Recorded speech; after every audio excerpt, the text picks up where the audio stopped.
I'm delighted to be with Michael Hobson, the famous founder of Classic Records.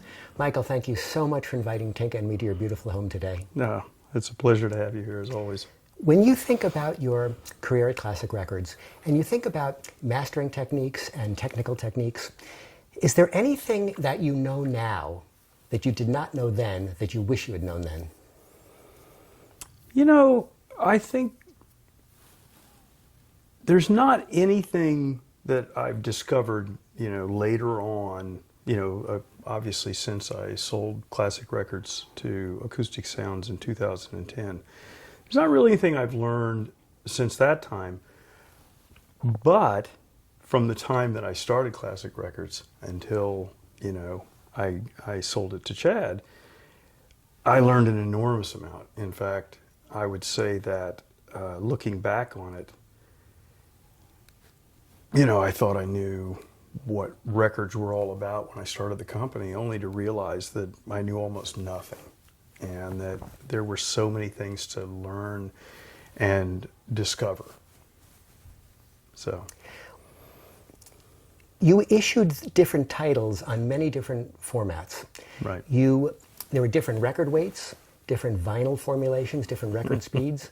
When you look back on it, was there a particular combination of record weight, speed, and vinyl formulation that you think in general sounded the best? Oh man, that's a tough question. And the answer is that everything matters. So 45 is better than 33.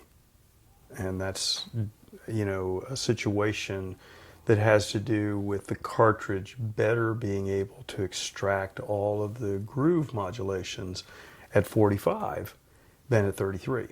And then there's vinyl formulation, right? So all vinyls sound different, right? It's kind of like wine. It's all wine, but there's a variation in it. And then there's the thing that I stumbled on at the very end, well, not exactly at the end actually, but we stumbled on unexpectedly, which is the profile of the record. That is, how flat is it? And most people think when they hold an LP up, if it's not warped, it's flat. Turns out that's not true. And so the fact that normal pressing, even I'd say the vast majority of pressings you get today, are not what I would call a flat profile record. And so there is something that can be done to make that record sound better. And which were the last generations of the Classic Records that had that preferred flat profile? So that would have been all the way up to the end. Mm-hmm. Once we, one of the things about the way that I approached Classic Records, and it's sort of the way I approach everything, is once I find something that's better, it's hard to go back, right? So, and I'll give you a perfect example. Once we started pressing this flat profile called Super Vinyl Profile, which, just as an aside, I've said this before, but I don't think people realize it, that we didn't create it. We stumbled on it and then discovered that the famous JVC pressing plant in Yokohama, Japan, that pressed all of those Mobile Fidelity UHQRs back in the day that sound so wonderful when they do, it's a flat profile. So I cut one in half one time and I went, goodness gracious, they knew this 30 years ago, right? And we rediscovered it. Was there something with the 200-gram records that made it more difficult to maintain consistency or quality control? So that's a great question. And the answer is, it's not so much about the weight. So it brings me to the little story about how 200-gram came into being, right? So, we were perfectly happy pressing 180-gram records. When this wasn't one of those, let's, do something that's heavier and so people will buy because it's more, the whole bigger is better thing. Although I will say, and you may have forgotten this, or you're probably too young to remember this actually. I hope so. But it turns out at the end of what I'll call the first Mobile Fidelity, right, when Herb Belkin was still alive, right, and they bought these 5 Alpha Tulex presses. And they tried to put their own pressing plant together. And for a very short period of time, they did something called Anadisc 200. I actually remember that term. Supposedly a 200-gram record. Now, I don't know that I ever got one. Maybe I did, but that was the whole idea. It was going to be a 200-gram record. Now, it turns out that their foray into pressing their own records, because at that point in time, there was excess capacity, right? They didn't have any problems getting things pressed. They could have pressed at RTI, but Herb Belkin was pretty much a genius in certain ways. And, he's credited very much so with the whole idea of using the original master tapes back in the 70s. That was the whole thing. It was easy, man, because, all these records had been cut from EQ'd masters and so forth. And he went back and got the original masters. And then they did them in their own fashion, right? So they didn't listen to original copies or any of that. They just said, okay, we've got the tape. We're going to make it like we think it should sound. Now, that turned out good sometimes and not so good sometimes. So, that's another issue. But it turns out when he wanted to do this 200-gram thing, it was really that whole notion of let's do something exclusive. Let's do something nobody else did, right? And it turned out to be kind of a disaster for a whole lot of reasons, which I won't go into right now. I'm privy to knowing what happened, but that's a story for another time. Back to classic records. So we embarked upon the Blue Note, what we called the Classic Blue Note series. And the idea was that we were going to make these things indistinguishable from records that were pressed in the late 1950s and mid 1950s, these mono and stereo Blue Note records that had this deep groove pressed into the label, and they had these covers they were tip-ons and so forth. We spared no expense to make all of the details. And so we got an original copy of a Blue Note record. I said, well, you know what? Let's weigh this thing and see how much it weighs. Turns out it was 200 grams. And we had dies made specially without groove guard. Okay? And that plays into your question, actually, about consistency, because there was no groove guard on those early mono records. You go back and buy records from the 50s, particularly mono records, no groove guard, right? And so it turns out we had these dies made on Blue Note monos. They worked perfectly. And the reason's simple, that all of the cut of the grooves, and hence the stamper, they're all at the same height because there's no vertical, because it's mono. It's all left to right. So then it became problematic, or potentially problematic with to stereo. Exactly. So, and this really has to do with a technical thing, which I won't go into great detail about, but it has to do with back pressure. And so it turns out, and I'm sure you've seen it, and a lot of people who know about this stuff have seen these vinyl biscuits, 300 degrees, and labels on each side, and they get pressed, and the vinyl comes out, and there's this, leftover, and it gets trimmed and so forth. Well, it turns out as that vinyl comes out, if it doesn't meet something that puts back pressure on it, it doesn't, in some cases, it doesn't fill perfectly. And that's the issue. When you don't have a groove guard, you can get non-fill in records that have a lot of dynamics because there's a lot of vertical. So you have this groove that's got a big mountain, and then right next to it's got a little hill, and so you have a problem filling all the gaps. Very often people see test pressings from classic records that are set for sale from Acoustic Sounds and elsewhere. Right. What was your test pressing process?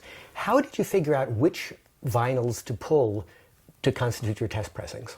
Well, so test pressings, and I think this has happened for all time, and it still happens. So what happens is that when you cut a lacquer and you make a metal part, you don't know what it sounds like. I mean, you can play the mother, which there's a process called deticking mothers, which makes actually a better record if you take the time to clean all of those little things up. But you need to hear it to make sure that there's no skip or there's no problems. Sometimes there's sibilance in records where you've cut something too hot and the cartridge can't, and so you get this, vocal with a psst in it, Right. and it's annoying, right? So you have to go back. We had this Peter Gabriel record that we cut. One of the songs on "So" was like it was too hot. We had to go back and recut side 2 of "So" because even the best phonographs at 33 RPMs. Now at 45 you could resolve that, but at 33 you couldn't. So that I think is all of those things matter. Of course, you still play records. I see your turntable back in the corner. I do. Do you like tube electronics or solid-state electronics? I think the answer to that is really sets the stage for what I want to talk about, which is what audiophilia is about for me. Mm-hmm. I won't say that that's what it is for other people. And just for context, recognize that before I was in the record business, I owned a high-end audio store in New York City. I remember it. So I was an audiophile before I was in the record business, right? I sold audiophile equipment and so forth. So, I had a lot of experience in people's houses and having people come over and what their viewpoints were and so forth. And I learned a lot about what we'll call the variance or the variety of the audiophile mentality. Mm-hmm. And it relates to the question about tubes and transistors and horns versus planar electrostatic speakers versus dynamic speakers and so on. You can just keep going down that all of those different avenues. I think for me, it's about creating an experience when you're in the listening room that suspends your disbelief that you're listening to a recording. That it's on that level of reality that you can surrender and forget about all the other stuff going on and just be present and in the music. And I think that as that experience gets better and better, it becomes easier. It's more easy to drop into that. And so, not to sidestep, but to clarify, if for someone, you or anyone else, that means having, single-ended triode amplifier and horn speakers, or giant amplifiers with 50 or 60 tubes per side, and big planar speakers. It doesn't matter to me what it is.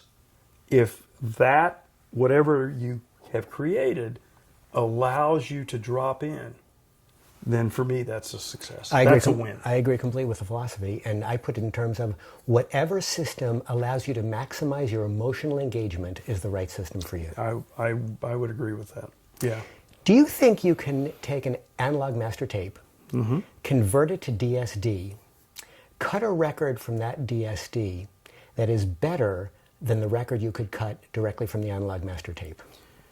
Okay, so we both know that's a loaded question, and the answer is the simple answer, and I'll elaborate. The simple answer is I don't know. And the reason I don't know is because I never did that. And that's totally fair enough. So, I don't know if that's possible. I personally would like to know the answer to that, and it's easy to know, I think. It's take a tape, cut a disc, roll the tape back, or maybe even simultaneously, by the way, mm-hmm. do the capture, mm-hmm. right? And that's the thing to do. Just, cut a disc, do the capture, and then immediately cut another lacquer, mm-hmm. and then send those both at the same time to the plant, let them get plated, and press a test pressing with one side on each side, and flip it over and see, and ask people blindly, tell me what you think. Tell me which one you prefer. Because it relates to what we were just talking about. Right. It's all about what that experience is. There's no doubt that plenty of people are able to achieve a greater suspension of disbelief with their digital-based playback systems than other people with their analog-based playback systems. Well, that's pretty clear, because high-resolution digital has gotten to a point where, I have a computer in my listening system that is connected to Tidal, so I have all the things that are on Tidal, and sometimes we come in here and, my daughter comes in and, we were just here a week ago, 17 and a half year old, and she's like, there's a lot of things she wants to hear that aren't on vinyl. Right. Right. So to be able to sit here and listen to it and to have her go, oh my God, Dad, I've never heard it like that. Now, of course, what I'm competing against are earbuds. Right. Right. So not so hard. Yeah. So, yeah. I think digital has gotten good enough. Even I can enjoy it sometimes with the right deck. So, it's an interesting thing to wonder. Now, I will tell you that there are some caveats that people might not understand, and I can give you a few examples. So, this is not well known, but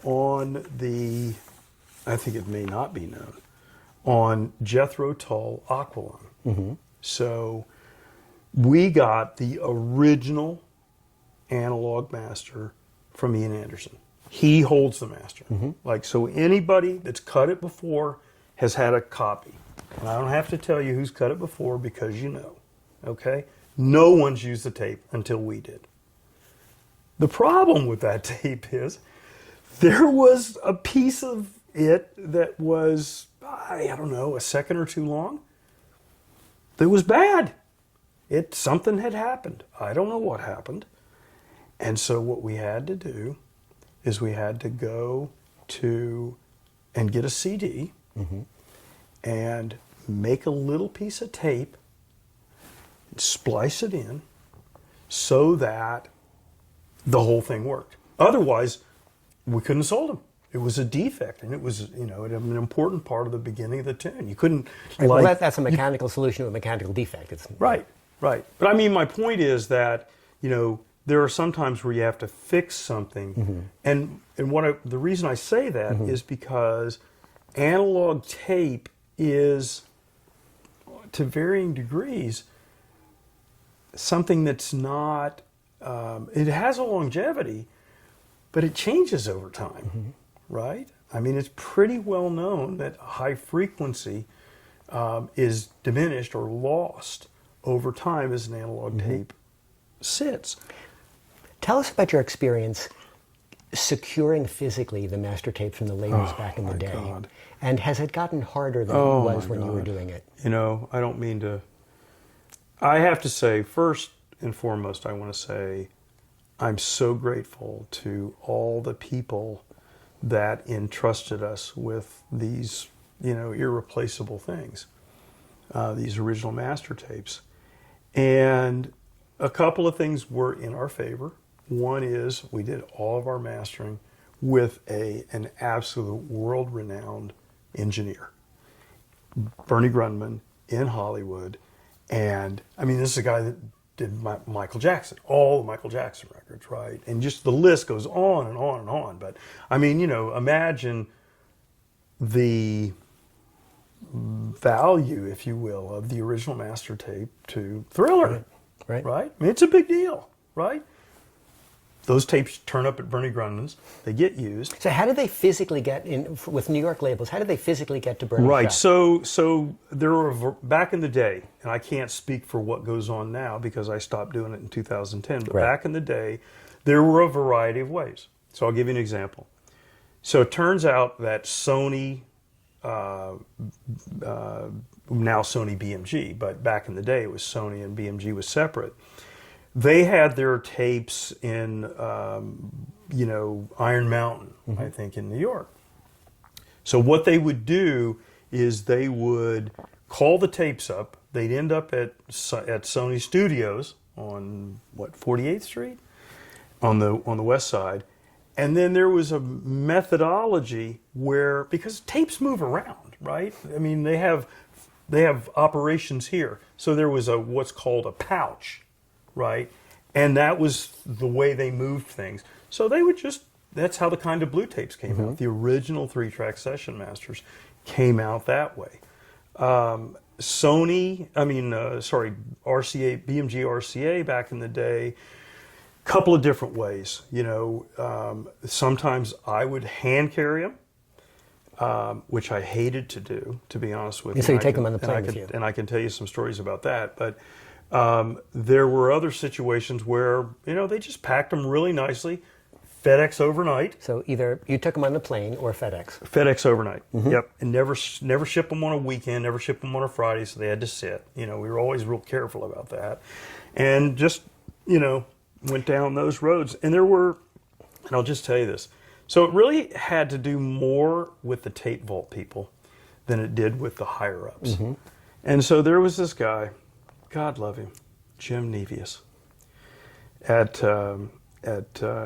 he was at Polygram at the time, back in the day, right? And they had all their tapes down in Edison, New Jersey. And he insisted that I hand carry these things. And I was living on the East Coast at the time. So I would drive down to Edison, New Jersey.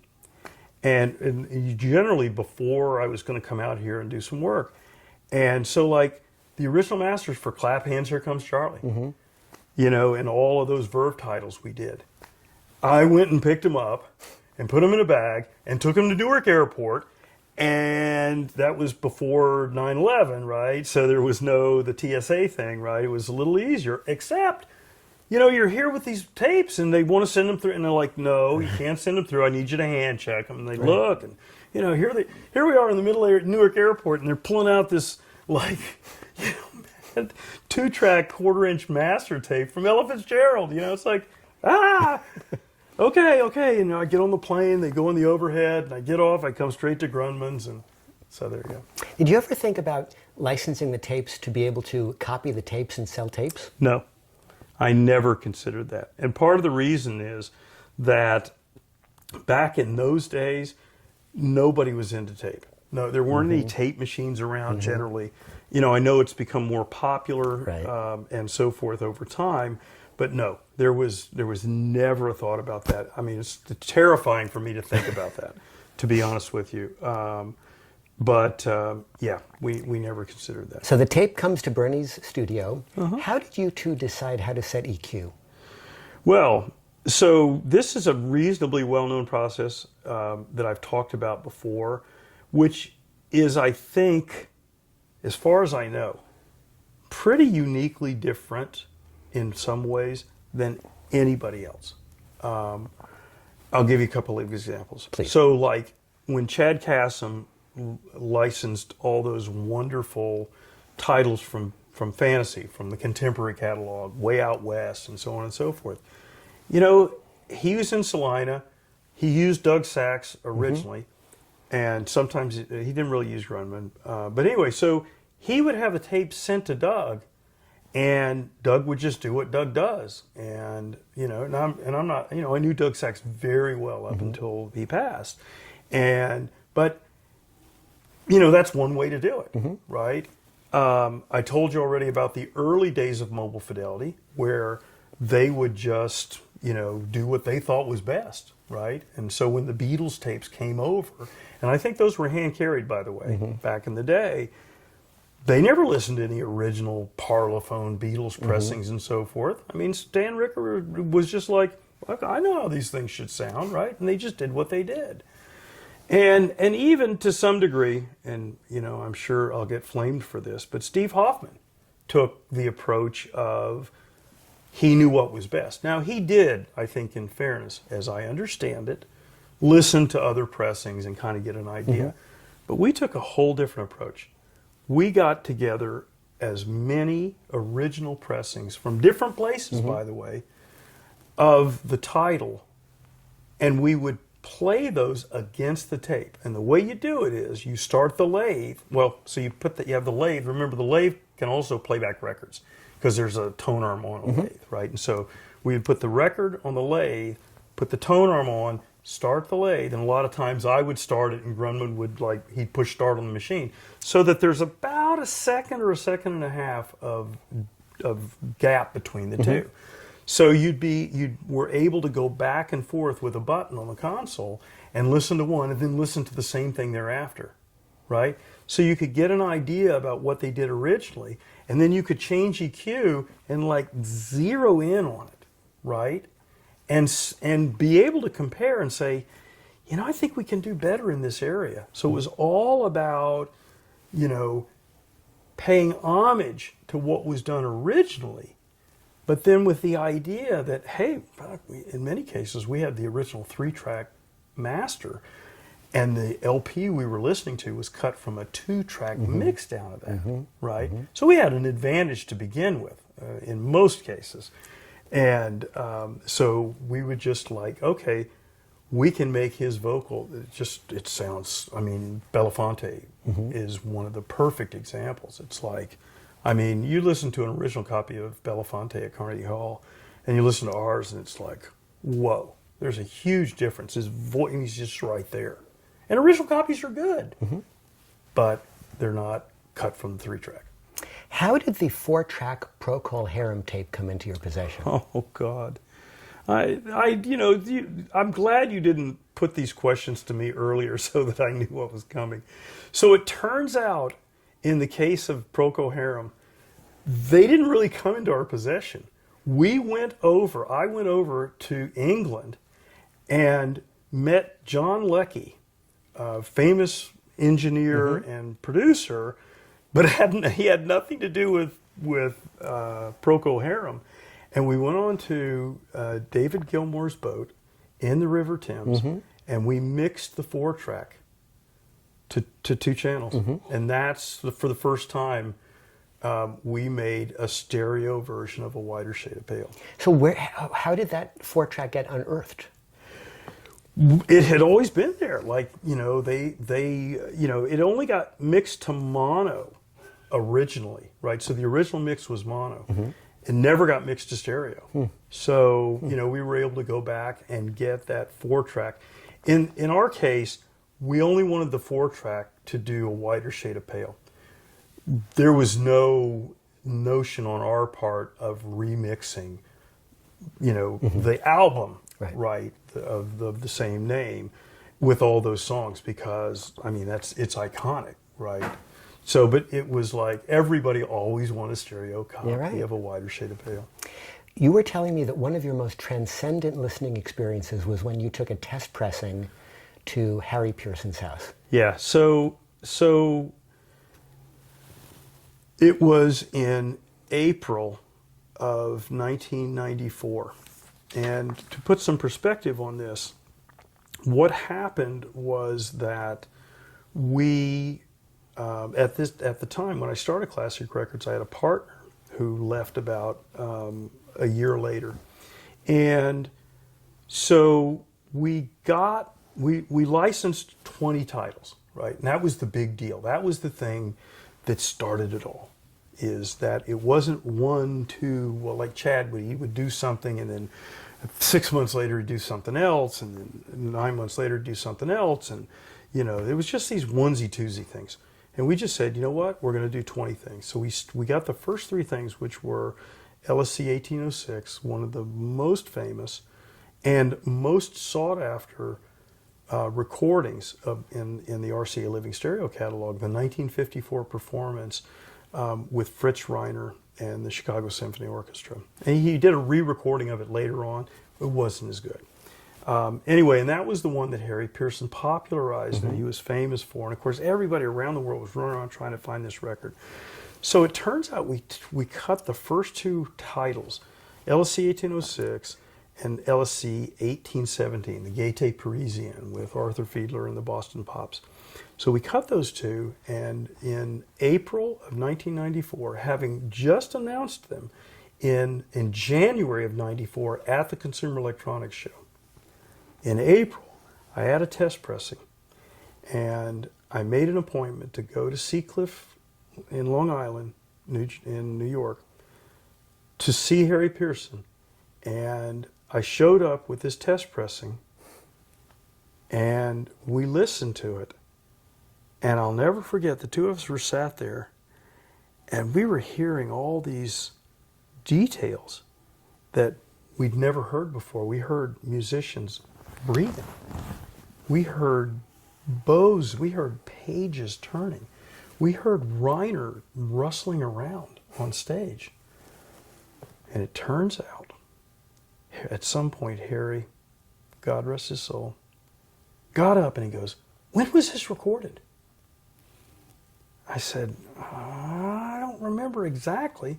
He goes and he picks up, I think, the John Vallon RCA Bible reference, right? And he said, "Hobson, you're not going to believe this." And I said, "What?" "It was done 50 years ago to the day. And I think 50 years ago to the hour." I think If you saw that in a listening to it. movie, you'd walk out.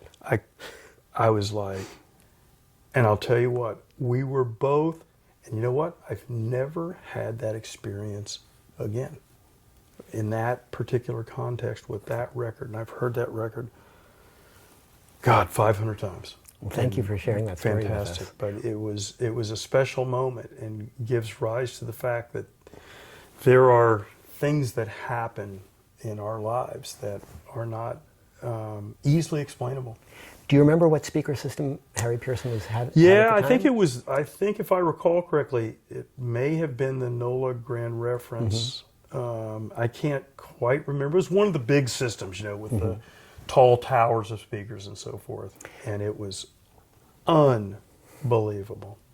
How has when you look back on your life and your career, how has your experience at Classic Records in music informed and led to the new project you've been working on most recently?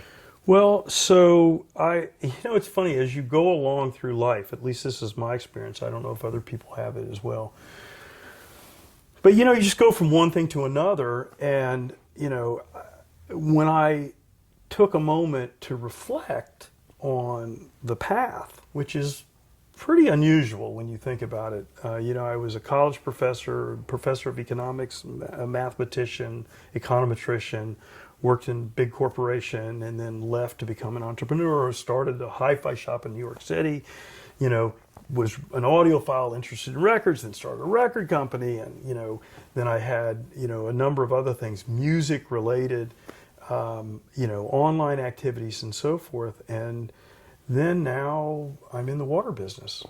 And it's like, well, how is all of that related?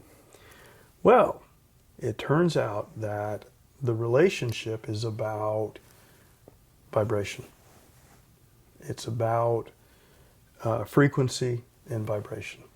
And so one of the realities is that as human beings, we are almost all water, right? Molecularly, 99.99% water. Volume-wise, about 70, and we're babies, 80% water, right? And so we're living beings. And it's becoming more and more well-known, although it's been known for, millennia in different parts of the world, that vibratory activity has an effect on us, right? Music is an example of that, right? And actually that everything is always vibrating. So every cell in our body is moving and vibrating and so forth. And so it makes some sense that by connection, by listening to live music or listening to reproduced music and that impact that it has on you, that joy that it brings to you, the relaxation in your body, I think music can be incredibly healing. I know many stories where people have healed themselves by listening to music, and it has to be, clearly to me, it has to have something to do with that vibratory impact on your body. And what's in your body? Water. Okay? So it's a long story which I won't go into now, but I've come to a place where I'm a shepherd of this very special water. And the special water, and I have a bottle of it right here, it's called Crystal Source, naturally programmable drinking water. And what does it mean to be programmable? Well, what does it mean? You might not be, the camera might not be able to see it, but you can certainly see the little silica crystals. See the silica crystals floating in the bottle? I do. Okay. I do. What's silica? It's the basis for quartz. Mm-hmm. And what does quartz do? Quartz holds, transmits, and amplifies vibratory and piezoelectric information. So we can take that bottle of water and we can have it in the music room, Mm-hmm. and we can play music, and we can absorb the music directly, and then we can take that water and drink it, and we can drink the music. So the silica crystals are absorbing the acoustic vibration. Exactly. Now it turns Interesting. It turns out that music is just an example, instrumentally, Mm-hmm. but also vocally, of our voice, which is a very powerful thing that we've been endowed with, right? And so this water is even capable of helping people to heal themselves in the ways that I described before. So thoughts are vibrations. And that's what happens when we have a thought in our body, in our mind, that translates into a vibration in our body. And Fascinating, Michael. what about speaking your intention of vibratory activity and then drinking that intention? Very interesting. So that's the path. And I really believe I had to go through this whole process of, music and records and modulation and vibration and frequency in order to get to where I'm at right now. Very interesting evolution. Yep. Thank you so much for speaking with me Absolutely. today. Really great to see you. Great. Thank you.